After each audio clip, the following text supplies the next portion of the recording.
There VC, it's Steve Whitty here, another video. First one in a couple of weeks, to be honest. Been a little bit busy.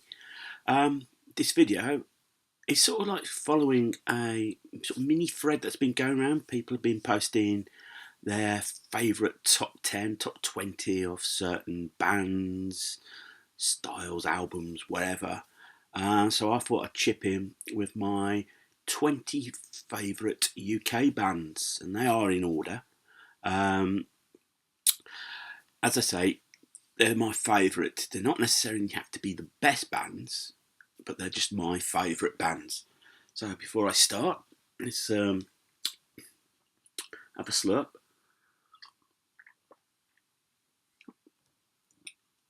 Okay, so number 20 in the list is Black Sabbath, band that's quite actually local to me, based in Aston, just to the north of the city, Birmingham city centre. The band that defined heavy metal. You know, the opening track on the Black Sabbath album is the blueprint, as far as I'm concerned, to heavy metal.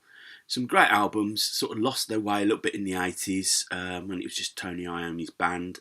That's only in my opinion. But still, one of the best bands ever to come out in the UK, especially Birmingham.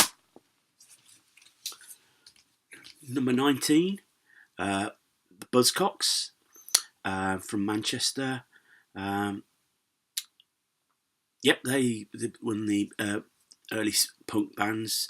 The Spiral Scratch EP was influential in sort of do-it-yourself releases. But unlike the other punk bands, Pete Shelley knew he couldn't really write about anything political or whatever, but he knew how to write a good song about emotions such as love, being a teenager, and that's where some of the best moments come from. This is the Going Steady singles album, which is a must-have in any collection. Staying in Manchester, number 18 is the Smiths, and in a sense, they sort of took up the baton that was passed from bands like the Buzzcocks and took it further. What sets the Smiths apart, though, from any other 80s band was they had a brilliant guitarist in Johnny Marr. The rest of the band were tight as well. And also, in Morrissey, whether you like him or hate him, he certainly couldn't ignore him. He's a bit of an enigma. Lyrically, he just came from totally left field, in my opinion, and wasn't afraid to write lyrics about things that might cause upset. And you could argue Meat Is Murder album, just on its own, is quite influential, with a lot of people turning vegetarian stroke vegan in the 80s. Number 17, I've plumped for the Pistols. A band, really, that sort of shone brightly and then just sort of blew up. And it's very, if you're not from the UK around that period of 76, 77, they were reviled. They had the TV special show with Bill Grundy where they got banned, which led to them getting kicked off EMI. Then the whole AMM incident. Then when they went to Virgin, the God Save the Queen single at the time of this Queen Silver Jubilee. And they sort of suffered a lot. I know Paul Cook got beaten up, and I think John Lydon got attacked as well. And it sort of all blew up because it was McLaren was trying to be making provocative, and despite they have come back for tours and wherever, but they could never get together and record. Got the Rock and Roll Swindle, which is okay, but it's just a soundtrack to a film. But in this album, they've got one of the great albums of all time. Moving on, where are we? Number 16, The Jam. The bands from the punk new wave that came out in that era, the ones that prospered and survived were the ones that were able to develop their sound and take their fans with them. Jam was such a case. In Paul Weller, he had a writer who wasn't afraid to hark back to his influences, where a lot of the punk elements was sort of year zero. Anything that happened before was old and boring. And I think Weller drew on that, the whole mod thing, particularly, and he let the band sort of develop right up to their peak. I mean, he split the band when they were at the top, which very few bands can actually do. And so, yeah, and Weller's gone on to have a great career. He's been part of my musical life for over 40 years now. So yeah, so Jam at 16. At 15, this is a sort of personal favourite of mine, UFO. Really got into them when I was about 14, 15. This is Strange Than the Night, the double live album, which is a classic double live album. Last one really to feature Michael Schenker. But in the sort of late 70s to, I'd say, 82 Mechanics, they made some really strong albums, in my opinion. They're touring one last tour. Phil Mogg's going to split the band, is finishing with the band next year, which would be their 50th anniversary. So I'm going to see if I can get a ticket to watch that gig at the Birmingham Town Hall. But at number 15, UFO. 14, I recently did a overview of their career. This is Japan. Sort of overlooked criminally at the start, but then I think primarily because there was a mishmash of styles. And then when they became famous, it was because they got sort of tagged in with the New Romantic. But there was much more to them than that. And I think going back and having a listen again to their stuff, I've just really appreciated how good a band they are. So that's my number 14. Right, number 13. I've gone for Led Zeppelin. Yes, influential band. Yes, huge band. In early 70s, biggest band on the planet. And I think what I like about Zeppelin was, unlike other sort of heavy rock bands, they weren't afraid to make that left turn.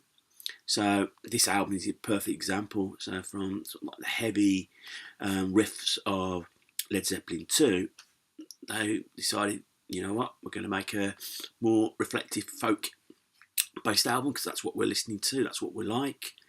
And initially it didn't sell as well, but I think this is now seen as a bit of a classic.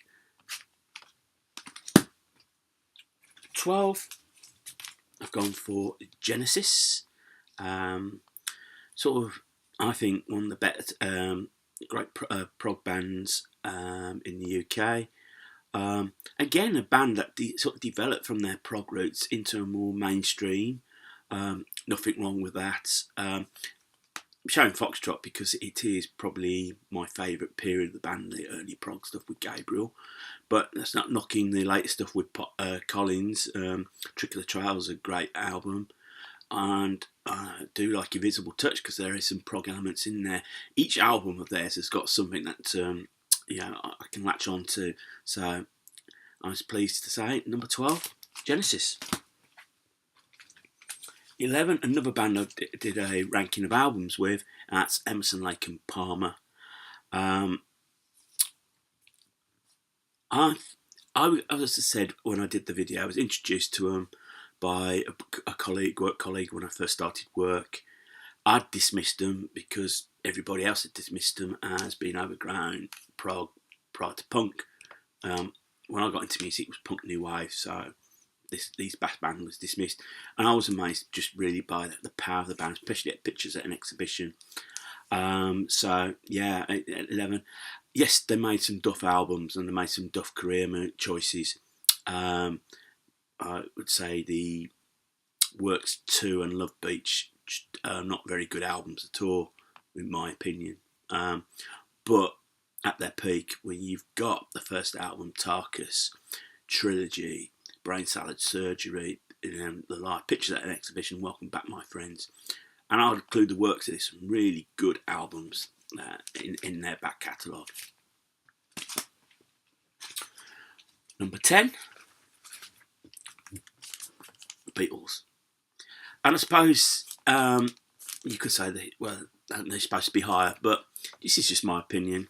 My 10th favourite band. And to be honest, I got into listening to the Beatles a bit later on when I started listening to music, so they didn't grab me right at the start. But you know, the influence is there across the board. You cannot deny their place in history. They're at the right place at the right time, where people were starting to write songs. They had the look, and the right producer, the right manager who was sympathetic. It didn't really flog him to death like other managers at that time. And George Martin has said that, a producer who was sympathetic, who liked them as people, and they learnt off each other. And yes, they sort of pushed the boundaries. Their influence is, as I say, you know, is there for the world to see. But they're my 10th favourite band. 9th favourite UK band is The Clash. And I suppose out of all the punk bands, they were the one that were not afraid to go back to their influences, their roots, and particularly with London Calling. They introduced reggae into punk. Reggae was listened to a lot by the punk musicians and the punk fans, but they introduced it into their sets, their albums, and then went back to early 50s. All the influences they shared, sort of, particularly on London Calling, went ahead, and again weren't afraid to take risks. Sandinista, triple live album, might have been overblown, but still a great album. And ultimately, I think out of that punk new wave era, this was they're probably the best band that ever came out. So number 9, I've got The Clash. I'll make sure it is number 9. Yep. At that point, I'm going to have another quick slurp. It's going to turn into a long video. You thought that might have been number 1. The clue might have been in the cup. Number 8, Roxy Music. What can I say about Roxy Music? They took... excuse me, I need another drink again. They took the element of glam. Glam was in at the time, and they added more, dare I say, more musicianship into it. An element of prog in there. At the start of the career, they obviously had Brian Ferry writing songs about Eno creating the landscapes, and then you got the powerhouse Paul Thompson on the drums, Phil Manzanera, and Andy Mackay, all brought something to the table. And I'd say the early 70s Roxy Music albums was as influential as anything that ever came out musically in the 70s. So number 8, pleased to say, Roxy Music. Number 7, again, I'll probably say another personal favourite, 10cc. From Manchester. They were a hybrid of various bands that were going around Manchester at the time. Eric Stewart had come out, the Mindbenders. Graham Gouldman was a songwriter in his own right, and played with Kevin Godley in a band. Lol Cream played in various bands, and then Eric Stewart, Kevin Godley, and Lol Cream formed Hot Legs, and then from Hot Legs became 10cc. And very best works in the studio, though they could cut it live, I believe. Very much a studio band, but some great songs, some great albums. I think criminally overlooked, sort of get pop sort of passed by, maybe because people think of more the the pop stuff, but some really good stuff on these albums up to How Dare You. Some really excellent stuff, worth checking out. Number 6, Queen, and I suppose they overshadowed 10cc, particularly when Bohemian Rhapsody came out, because 10cc had Unwheaten Parry on their original soundtrack album.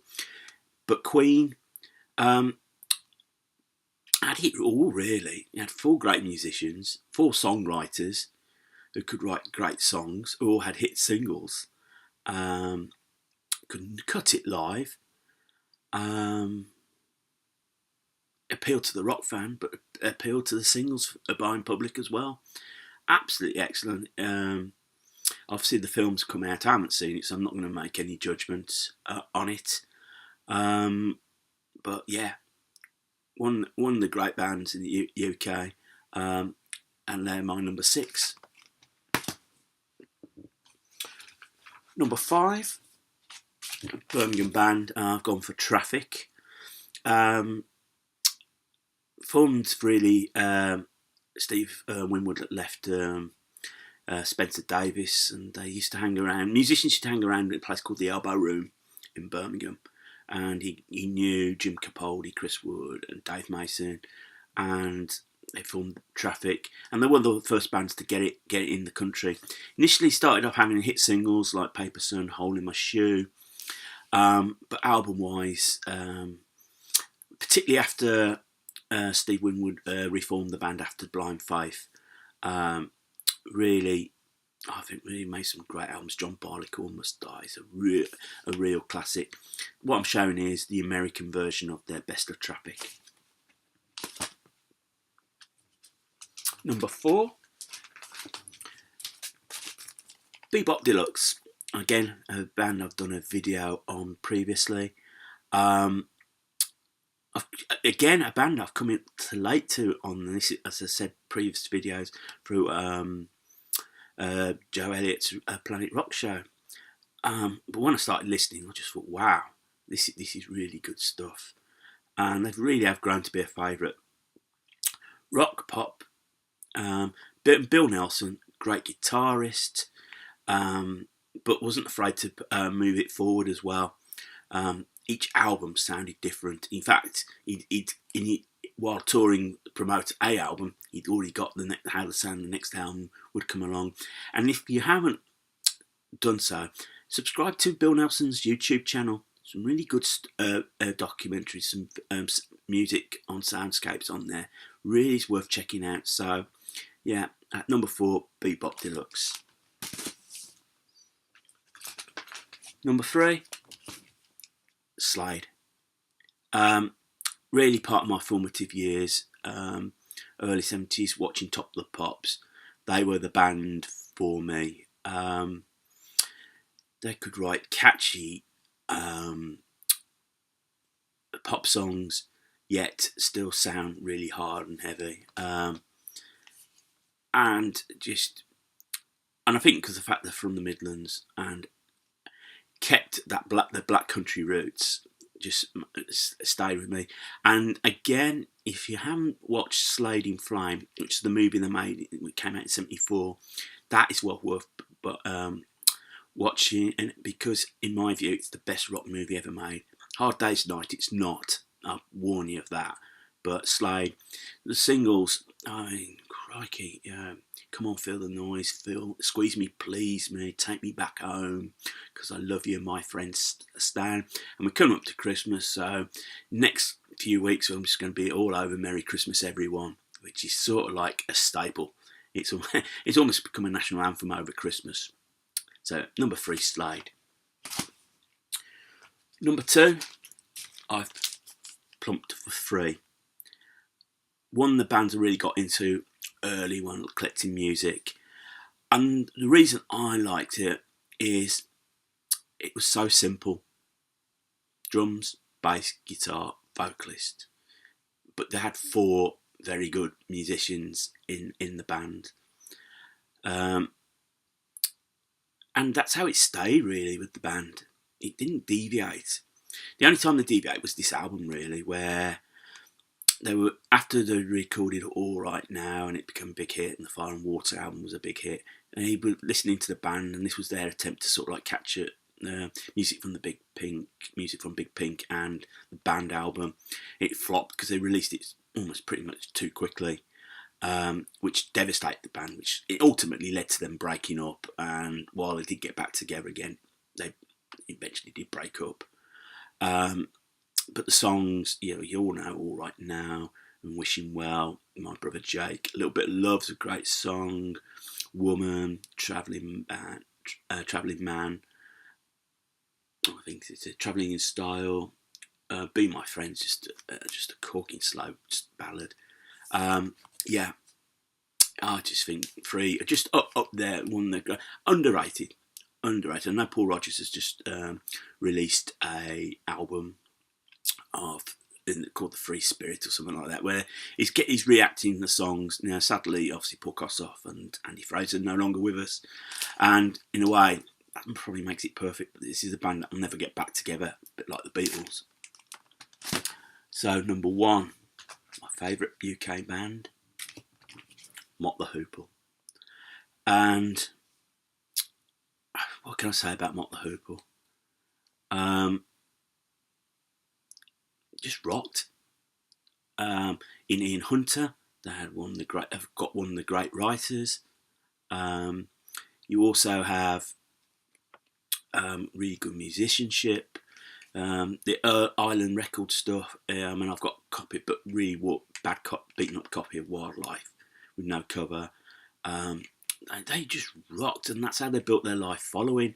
But they couldn't get any success, and obviously it's all well known that Bowie wrote All the Young Dudes primarily to stop them splitting up. Pete Overend Watts had said to Bowie, do you know anyone that needs a bass player? And the rest is history. I am missing the front bit of it of the album, but Mott and then the Hoople, just really great. Just great songs, and they were a great live band. The live album's worth checking out. I've got to get hold of a copy of 2003. To me, and I'll always say this is the sort of missing link to punk from like the 60s, the rock to punk, and this is the link. They were sort of the pre-punks, the punk band of the early 70s, but just wondrous music. It always brings a smile to my face when I listen to Mott the Hoople.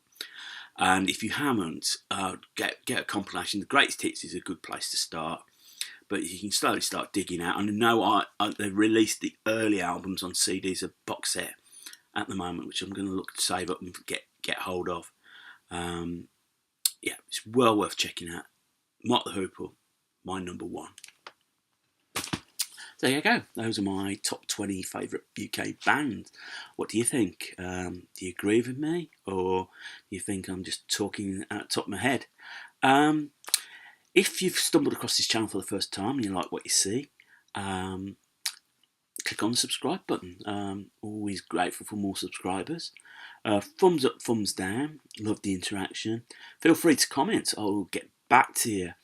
So VC, enjoy your Sunday. I've got a week off work, so I might do a couple more videos during the week. So until the next video, take care of yourselves, keep spinning, and more importantly, keep smiling.